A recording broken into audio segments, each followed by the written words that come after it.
Have you ever wondered why so many elderly people who seemed perfectly fine just a few years earlier suddenly begin to fade quietly around the age of 82? It's not always a sudden heart attack, aggressive cancer, or tragic accident.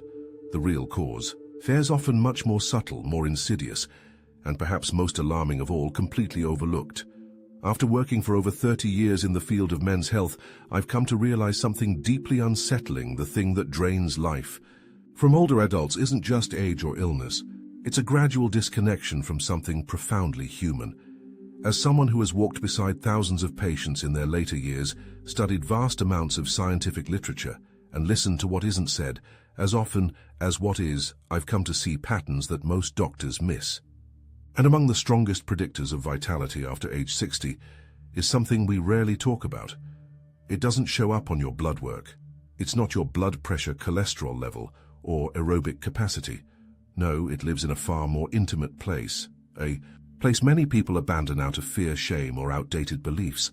And yet unlocking this hidden dimension could mean the difference between fading quietly and living fully, well into your 90s and beyond. Today I want to share with you a key that could change how you think about aging and vitality. The best part: it doesn't require expensive medications, exhausting workout routines, or restrictive diets. This tool is already within you, waiting to be reawakened. And if you stay with me, I'll guide you through a simple yet deeply transformative path that you can begin walking today to restore your energy, your sense of self, and your joy. Stick around until the end, because what I'll reveal may completely reshape how you view the years ahead. There's a quiet epidemic affecting our elders, one that steals energy, weakens the body, and shortens lifespans before their time. It's not always talked about, but it shows itself in subtle ways. A weariness in the eyes, a heaviness in the shoulders, a slow erosion of vitality. It's the loss of connection with physical pleasure, not just sexual intimacy, but the whole realm of sensory embodied living. This disconnection shows up in nearly every older patient I've ever treated, and often it begins without them even noticing. There's a silent sadness, an unspoken resignation in many of them, as if they've come to accept that life has become muted, faded, and somehow less alive. Over the years, I've identified one of the most devastating changes that often comes with aging: a gradual drift away from their own bodies, from the sensations and pleasures that once made them feel fully human.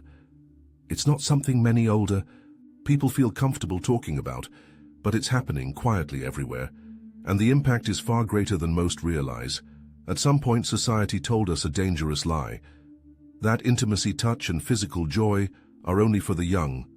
That, after a certain age, we should quietly close that chapter and pretend it no longer matters. And so many older adults begin to believe it. They internalize the message that seeking or enjoying physical pleasure is inappropriate, embarrassing, or worse, no longer possible. Some withdraw because of physical changes, others because of emotional wounds, and many simply don't know that this part of life isn't just still possible, it's essential. What people don't realize is that this disconnection kicks off a vicious cycle. Without regular stimulation, blood flow to vital organs diminishes. Neural pathways associated with pleasure weaken, hormones become imbalanced, and gradually the body becomes stiffer, weaker, and more fragile, often without warning. This isn't just about intimacy in the bedroom. It affects everything: your sleep, your mood, your mental clarity, your immune system. Over time, it even raises the risk of chronic diseases, heart issues, depression, and even dementia. I've seen it happen countless times. People who were once full of spark and movement slowly begin to dim. Not because their heart stopped or their bones crumbled, but because they abandoned the very essence that kept them vital. Physical pleasure, whether alone or with someone else, is not a luxury. It's a foundational part of what makes us alive. To deny it is to shrink away from a core part of your humanity. And here's the good news: it's never too late. Reconnecting with your body and reawakening those sensations can trigger a healing process far deeper than you expect. Even if you think it's too late, your body still holds the capacity for joy, resilience, and connection. In fact, rediscovering it may be the most powerful key to unlocking stronger health, clearer memory, and more emotional balance. So why does this matter so much for your future health, independence, and well-being? Because physical pleasure isn't just about feeling good in the moment. It protects your brain, it supports your heart, it sharpens your cognition, it keeps you human.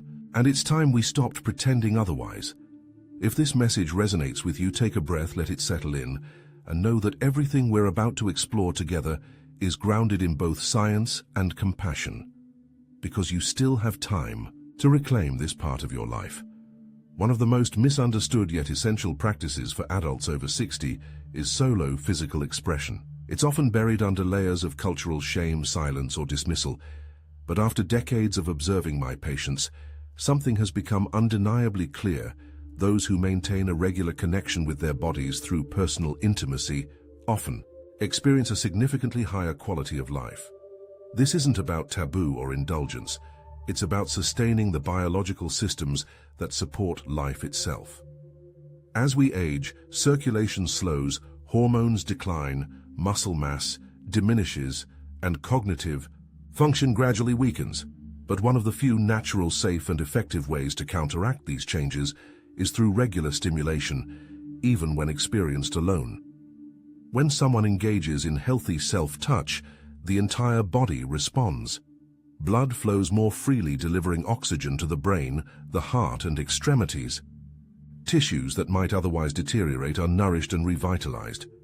The release of endorphins lowers stress, naturally promotes better sleep, and creates a sense of overall balance.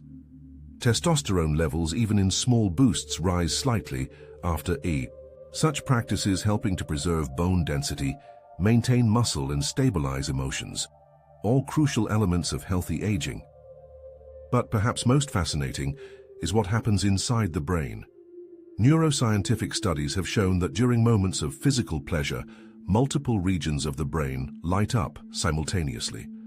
This kind of stimulation keeps neural pathways active, especially those tied to memory, emotional regulation, and higher cognitive functions. In simple terms, it keeps your brain young, alert, and adaptable. I've observed patients who, after reintroducing this practice into their lives, begin to report subtle but powerful shifts. They feel more mentally clear, more emotionally resilient, and, most importantly, more alive. They reconnect not just with their bodies, but with their curiosity, their playfulness, and even their creativity. But beyond all the science, there's something deeper at work. Solo pleasure after 60 is not just a physical act. It is a profound statement of self-acknowledgement. It says, "My body is still worthy of joy." It reclaims a truth that society has tried to erase, that aging is not disappearance, it's evolution. This kind of reconnection often ripples outward. Once someone feels alive again in their own skin, they begin to change in other areas too. They start eating better, becoming interested in social connection again, exploring hobbies, moving their bodies more freely. When patients ask me if it's too late to rediscover this part of themselves, I tell them the same thing every time: the body may change, but it never loses the ability to feel. It may ask for more gentleness, more patience, more awareness, but the potential for deep, nourishing sensation remains. And yet, despite all these benefits, many older adults still find it difficult to reconnect with themselves in this way. Why? Because generations of unspoken rules, cultural taboos, and inner guilt have built a wall that isn't easy to tear down. It's not a lack of ability that holds people back. It's a net of hidden, outdated beliefs that whisper, "This isn't right. I don't need this anymore," or even, "I'm too old for this." These thoughts don't just block pleasure, they block vitality itself. Among the most harmful beliefs is the idea that physical pleasure becomes irrelevant with age. I've heard too many people say with a sad smile, "I'm too old for that now." But that's not true. Age may change how needs are expressed, but it never removes them. Choosing to ignore this part of yourself is like living in a house and never turning on the lights. Yes, you can survive, but you lose the color, the warmth, and the subtle beauty that make life rich. Another damaging belief is that seeking pleasure is somehow shameful or immoral. Many grew up in environments where pleasure was something whispered about, hidden, or outright condemned. These ideas dig deep into the psyche and plant seeds of guilt that remain long after youth has passed. But let me be clear, caring for your own body is not selfish, it is not shameful. It is a necessary act of self-respect. It is how you honor the only body you'll ever have and the life that still pulses within it. There is also a widely accepted myth that conserving sexual energy helps preserve physical strength. But in reality, the opposite is true. Sexual activity, including solo exploration, nourishes the body. It stimulates hormones, maintains circulation, protects tissue health, and revitalizes the nervous system. Just like any other muscle, the parts of us responsible for pleasure must be used regularly to stay strong and responsive. And maybe the most limiting belief of all is that sexual health is separate from general health. That couldn't be further from the truth. These two systems are deeply intertwined. When one is neglected, the other suffers. When one is nurtured, the other improves. And the science is only just beginning to catch up with what we've intuitively known. All along, the human body thrives when it feels loved, respected, and fully alive. Understanding these false beliefs is only the beginning. Awareness alone won't restore what was lost. Knowledge is just the first step. What comes next is far more important a path. A clear, respectful, practical path that anyone can follow, regardless of age, to rekindle this essential connection. That's why I developed what I call the restoration method. It's a process designed specifically for people in their later years, tailored to the body that has lived through decades of experience and built to reawaken the relationship between mind and body. The first step is preparation. Before anything else, create a space where you feel completely safe and at ease. Set the room temperature to your liking. Choose a comfortable chair or bed. Have a high-quality lubricant within reach. These may seem like small details, but they send a powerful message to your nervous system. I am worth this. My comfort matters. And that message alone begins the healing. The next step is relaxation. This is not about performance or rushing to a goal. It begins with deep, slow breaths. Let your muscles relax. Feel your heart rate slow. Imagine tension flowing out of your body like sand slipping between your fingers. Simply being present in your body, without judgment, without agenda, can open doors to feelings you thought were long gone. Then comes awakening. This stage is about gently exploring areas of your body that may have been ignored for years. The inner thighs, the lower abdomen, the chest. Touch these places softly with curiosity. Observe how your body responds. Even the subtlest reactions, goosebumps, warmth, a breath that changes, are signs that life is still moving within you. Let these sensations remind you that your body is not done yet. Far from it. Next is focused stimulation. There is no need to rush. Introduce more direct touch, slowly allowing arousal to rise naturally. Use slow, conscious movements instead of hurried ones. This creates a depth of sensation often lost when we move too fast. There is no need to chase a climax or meet an expectation. Let your body lead. Let sensation unfold as it will. And finally, there is integration. This is the moment to pause, breathe deeply, and thank yourself.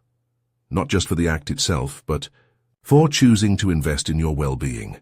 Allow yourself to rest in the afterglow of connection, however soft or powerful it may be. In that quiet moment of self-recognition, deep healing begins. This method is not about recapturing youth. It's about honoring who you are now, with all the wisdom, strength, and tenderness you've gathered through the years. Once you feel even a flicker of reconnection, you'll understand how much power still lives inside you. Even with the right method, the journey is rarely smooth. There are common obstacles that can appear without warning. Mental traps, emotional blocks, physical hesitations that subtly derail progress. Not because you're weak or unmotivated, but because these challenges have been quietly accumulating for decades. Knowing what to expect and how to face it can make the difference between giving up and reclaiming your vitality with confidence. One of the most frequent challenges is unrealistic expectations. Many older adults believe that if they follow the steps correctly, they should instantly feel like they did in their 20s. When that doesn't happen, discouragement can set in quickly. But the truth is, your body has changed. That's not a failure. It's simply the result of living. Success now is not measured by intensity but by depth, by how deeply you connect with your sensations, your comfort, and your ability to be fully present in your own body. Every small breakthrough is a powerful sign that healing is happening beneath the surface. Another common trap is inconsistency. Just like building strength or flexibility requires regular practice, rebuilding your sensual connection does too. If you only water a plant once a month, it won't bloom. The same goes for your inner vitality. Making time 2 or 3 times a week, not out of obligation but out of love for yourself, can awaken a responsiveness you didn't think was still possible. Over time, your body will begin to recognize this kindness and respond with greater ease and openness. There's also the issue of pressure. The internal demand for a specific result can create tension in exactly the areas you need to relax. If you go into the experience expecting a particular outcome, you generate stress. That stress can block blood flow, tighten muscles, and make your mind wander. Let go of the expectation that every session has to be successful in a certain way. There is no final destination, only presence. Every moment of pleasure, no matter how small, is a success in itself. But perhaps the most silent saboteur of all is shame. Deep, quiet shame that has lived in the background of your mind for years, maybe even decades. It says things like, "This is wrong," or "I shouldn't need this," or "At my age I should be beyond this." That voice is not truth. It is a ghost. And the way to face it is not with anger, but with compassion. Ask yourself, what if there's nothing shameful about wanting to feel alive? What if this desire is not weakness but wisdom, your body's way of calling you back to life? Pushing through these inner barriers is not always easy, but it is worth every breath, every pause, every act of patience and kindness you offer yourself. And as your confidence grows, something remarkable begins to happen. You begin to shift from surviving to thriving, from enduring your days to embracing them, from feeling invisible to standing in your full dignity and power. This is not about sex. This is about presence, ownership, vitality, the kind that radiates from the inside out. And as strange as it may sound, rediscovering this connection to yourself can be the most radical form of healthcare you'll ever practice. Because what starts as a personal awakening often expands. It begins to influence how you walk into rooms, how you relate to others, how you carry your years not as a burden but as a banner.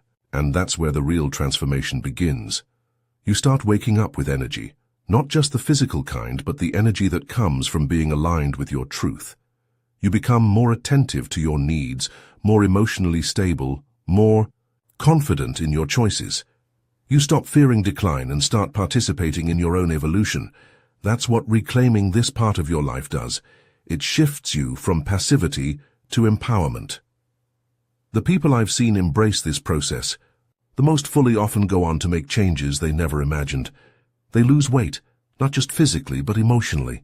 They find themselves wanting to move more, to eat better, to connect more deeply with family, friends, even nature. Why? Because once you feel worthy of pleasure, you also feel worthy of health, of joy, of life. That's what has been missing in so many aging journeys, not years, but aliveness. And here's what may surprise you the most: you don't have to wait for your body to change before you start. The act of beginning is what starts the change. Waiting to feel ready is a trap. Readiness comes from action, not the other way around. The moment you decide to reconnect, your brain begins forming new pathways. Your hormones respond, your muscles remember, and your sense of self begins to shift from forgotten to fully seen. It doesn't matter if you're 60, 70, or well into your 80s. As long as you're breathing, this possibility still belongs to you. This right to feel, to enjoy, to explore your own existence, not as something to endure but something to celebrate. You are not too late. You are not past your prime. You are in this moment still profoundly alive, and that aliveness deserves your attention. So how do you keep going once you've started? How do you make this a lasting shift and not just a passing phase? By rooting it in love. Not the love someone gives you, but the love you give yourself. You make space. You choose presence. You forgive yourself for the years you may have spent disconnected, and you move forward with curiosity instead of shame. And most importantly, you remember that this is not a task to complete, but a relationship to nurture. A relationship with your own body, with your breath, with the quiet strength that has carried you this far. There is a moment for many people on this journey when something clicks, when they realize they no longer need permission, that their life is theirs, their pleasure is theirs, their health is theirs to shape, and from that moment on they walk a little taller, they speak a little louder, they feel a little more free, and that freedom, it becomes contagious. You may begin to notice that as this reconnection deepens, the very way you inhabit your body starts to shift. Your posture changes, not because you're trying to stand tall, but because you no longer feel the need to shrink. Your eyes feel clearer, not because your vision has improved, but because you're actually seeing yourself again. The dull ache of disconnection begins to soften, replaced by a growing sense of presence that pulses through your days. This isn't some mystical transformation. It's biology meeting attention. It's physiology responding to love. The body, when acknowledged and honored, often responds with more vitality than we expect. It's not about chasing intensity, it's about cultivating continuity. Regular, respectful attention to your own body becomes a form of self-leadership, a quiet revolution that says, I'm not giving up on myself. Not now, not ever. It's important to understand that this journey isn't only physical. The emotional and spiritual dimensions of this practice often run just as deep, if not deeper. For many, this becomes a gateway to healing past wounds, especially those tied to shame, rejection, or silence. When you touch your own skin with kindness, you begin rewriting the stories that others may have written on your body without your consent. Stories of limitation, of undesirability, of invisibility. You begin replacing those stories with truth. That you are still worthy, still whole, still capable of experiencing wonder. That reclamation isn't just healing, it's transformative. I've seen people reconnect with themselves sexually and then suddenly find the courage to leave toxic relationships, start new creative projects, or even return to passions they abandoned decades ago. This is not a coincidence. When you awaken one source of energy within you, it naturally spills over into every other part of your life. Your body isn't just a vessel carrying you through time. It's a language, and when you learn to speak it again, everything becomes more vivid. Food tastes better, music feels deeper, nature looks brighter. Conversations become more honest. Even silence becomes more peaceful. Because when you're no longer avoiding your body, you're no longer avoiding life. There's a reason so many older adults report feeling a kind of dull numbness, not because they're broken, but because they've been quietly taught to suppress one of the deepest parts of themselves. That numbness is not a sentence, it's a signal, a call to return, to come back to the temple that is your own being, and to light the lamps that have been waiting in the dark. And when you do, don't be surprised if your energy shifts in ways you can't predict. You may find yourself laughing more, crying more, feeling more, because pleasure doesn't just unlock the body, it unlocks the heart. It reminds you that you're not here to merely exist. You are here to feel, to move, to taste the richness of life in all its forms. And you don't need anyone's permission to do so. This is what real longevity looks like. Not just adding years to your life, but bringing life into your years. Anyone can live longer through modern medicine, but truly living, feeling every day like it matters, like you're fully present, inside your own story. That's something only you can give yourself. And the best part? It starts with small, simple choices, lighting a candle, slowing down your breath, touching your own skin with reverence instead of neglect, speaking kindly to yourself, even when old doubts whisper otherwise. These gestures are not small. They are seismic. They shift the entire relationship you have with your body and your future.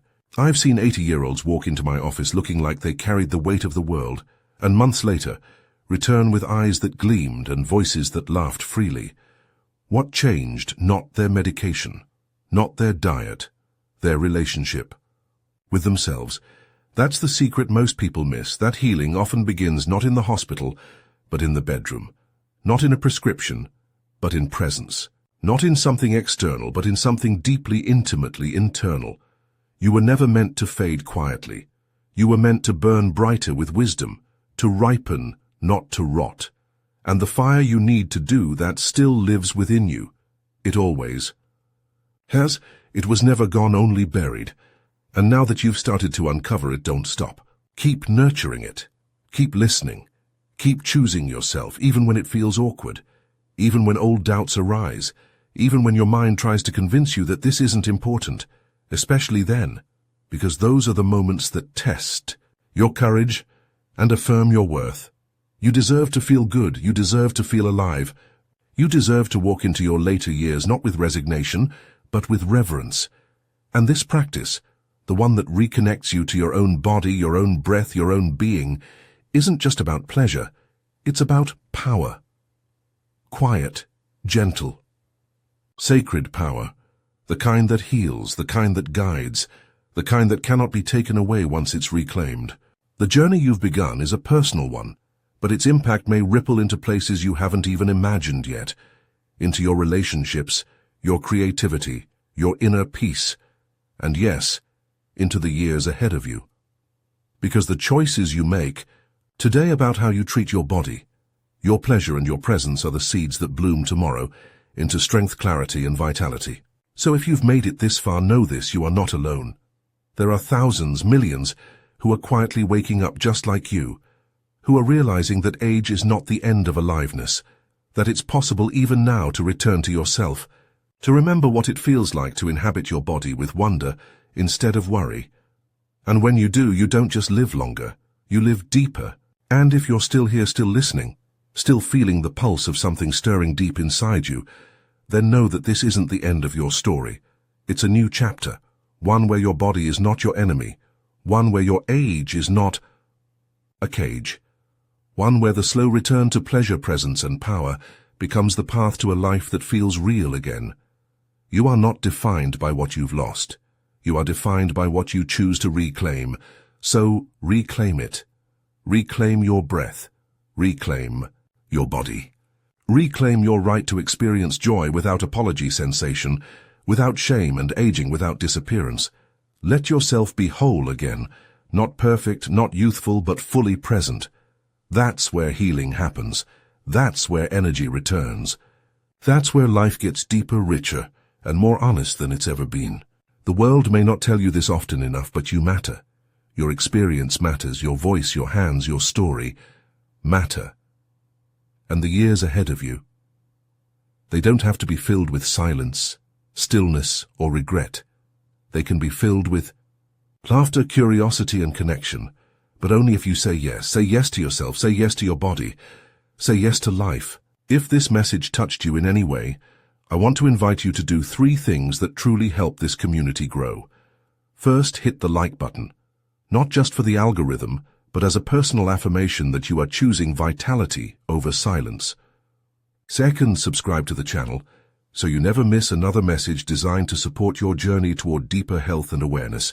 And third, leave a comment below, even just a simple number 1, to let me know you're walking this path. With me, your presence means more than you know. And if there's someone in your life, a parent, a friend, a partner, who you believe needs to hear this, share this video with them. You never know how one conversation, one truth, one shift in awareness might change a life. Thank you for being here. Thank you for choosing yourself. And thank you for remembering that no matter your age, your body still speaks, and it's never too late to listen. Until next time, stay curious, stay kind, and most of all, stay alive.